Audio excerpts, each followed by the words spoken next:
How many of you have heard the phrase, the more things change, the more things stay the same? How many of you have heard that? Right. Now, this is one of the things that both the architects and the educators had to consider while they were collaborating in order to build the space, part of which you have just seen. The idea behind Dr. David Thornburg's work from Campfires in Cyberspace is that although learning spaces have changed, still at work are the same archetypal learning models that must be considered in structuring and the use of space in our contemporary learning facilities. The four archetypal learning models that Dr. Thornburg describes in his work are the campfire, the watering hole, the cave, and life. The campfire. The campfire is a formal place where the elders passed on vital information to the younger generations. As Thornburg puts it, the campfire, and at the campfire, culture replicates itself through the DNA of myth. In Open Windows, Design New Spaces for Learning, Christopher Johnson lists the basic campfire spaces and places where the formal learning takes place. In our school, these places are the classrooms, the auditoriums, and the libraries.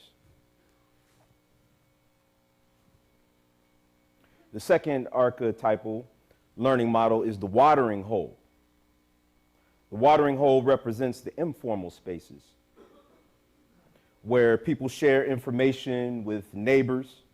It's where people from neighboring villages would cross paths. They would come into contact with each other, and they would share information, sometimes gossip.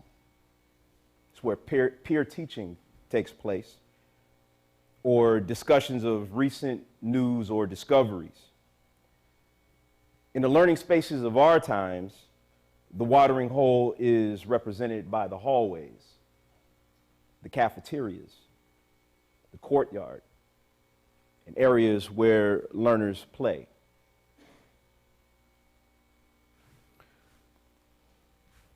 The third of the archetypal learning models is the cave.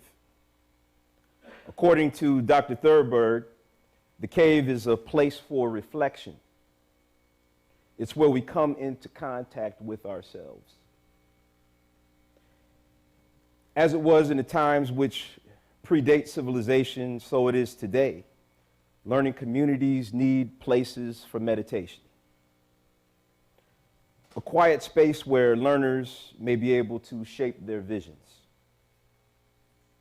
Today, these learning spaces are represented in our school by the library, office and teacher spaces, individual nooks and places of seclusion.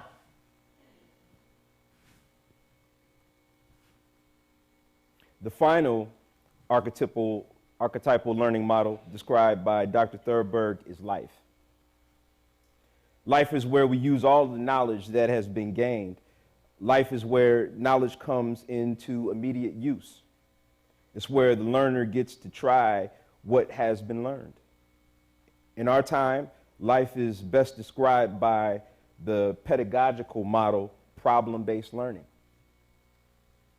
Spaces dedicated to this archetypal model in our school are the wood shop, where learners get a chance to participate in things like the soapbox derby. The computer lab, where now the learning space has been stretched from what we see as reality into cyberspace. And so cyberspace is now a new area where all of these archetypal models should be represented also. An outdoor learning lab. These are the things that architects and educators, in collaboration with each other, have created. And we call it the National Inventors Hall of Fame.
What you're going to see now is actually what some of our coaches and learners feel about the space and how they're actually using the space in different ways.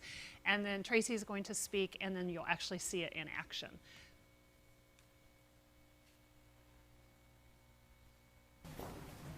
When we look at the application of the room in terms of the design of my room and our floor, actually, because it goes more than just inside the room.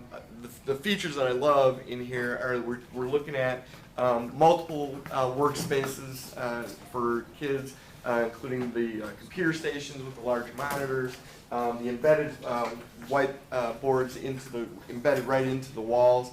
The fact that I have natural light in my room, we're doing a solar energy project right now where we're charging those photovoltaic cells, which I wouldn't be able to, I'd have to go outside if I didn't have windows, which is a big deal. The mobile whiteboards create an opportunity for us to do learning anywhere.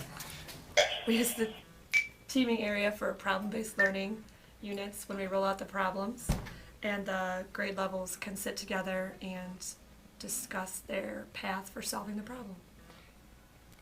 The teaming areas are used by students. When we do the presentations of learning, we can space the groups out, and also when you got to come outside the classroom and have more space to work, spread out, and collaborate, it's a good use of space. The architecture here at the National Inventor Hall of Fame School is very unique. It's different from any other school that I've ever been in, and I think it's different from a lot of buildings in the city of Akron and in the state of Ohio. And I like all the open light and how there's extra rooms. Like you can make a bigger room into a smaller room for the purpose of learning. And it's a nice atmosphere, and it's just very interesting. Okay, the Great Hall is very nice. We use it for activities, core career moment speakers. We used it for family fitness nights, which was very fun. Morning meeting, that's very fun too because we get to celebrate people's birthdays and they teach us about new things there.